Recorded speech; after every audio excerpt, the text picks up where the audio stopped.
एक समय की बात है, अयोध्या के महाराज दशरथ ने पुत्र प्राप्ति के लिए यज्ञ रखा। इस यज्ञ के लिए राजा दशरथ ने अपनी चतुरंगिणी सेना को काले कान वाले घोड़े को छोड़ने का आदेश भेजा। उनकी इच्छा थी कि इस महान यज्ञ में हर कोई शामिल हो, इसलिए राजा ने सभी ऋषि मुनियों व विद्वान पंडितों को आमंत्रण भेजा। निर्धारित दिन पर महाराज दशरथ अपने गुरु वशिष्ठ, श्रृंग ऋषि व अन्य विद्वानों के साथ यज्ञ मंडप में पहुँचे। इसके बाद विधिवत रूप से यज्ञ की शुरुआत हुई। मंत्र उच्चारण और पाठ जैसे सभी विधि विधान के साथ कुछ घंटों में यज्ञ पूरा हुआ। राजा दशरथ ने फिर सभी विद्वानों, ब्राह्मणों व अतिथियों को उपहार में धन और गाय आदि देकर आदर पूर्वक विदा किया। उस यज्ञ में प्रसाद के रूप में खीर बनी थी। उस प्रसाद में पुत्र प्राप्ति का आशीर्वाद था, जिसे खाने के बाद तीनों रानियां गर्भवती हो गईं।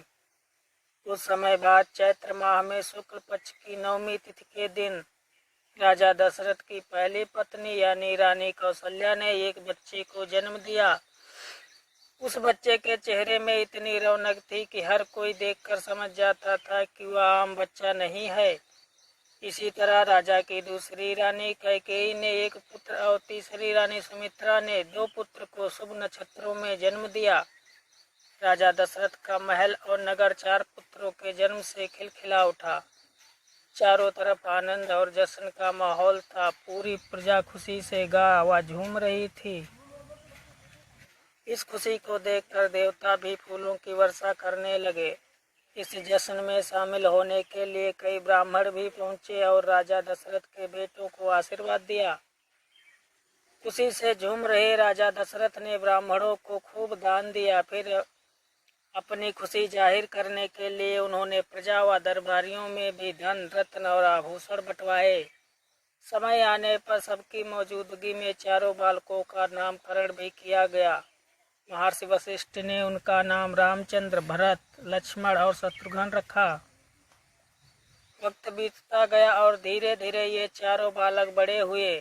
इन चारों में राम अपने तेजस्वी गुणों के कारण प्रजा को अधिक प्रिय लगने लगे।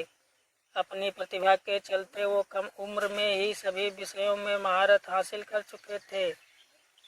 राम में सभी गुण थे, चाहे शस्त्र चलाने की बात हो या हाथी व घोड़े की सवारी, हर चीज में वो अव्वल थे। साथ ही वो माता पिता व गुरुओं का भी खूब सम्मान करते थे।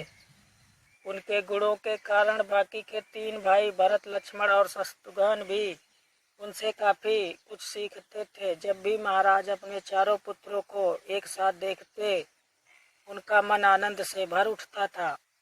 राम में मौजूद गुणों के कारण उन्हें श्री राम और भगवान राम तक कहा जाने लगा। आगे चलकर राम के जीवन पर 2 पवित्र ग्रंथ लिखे गए, रामचरितमानस और रामायण।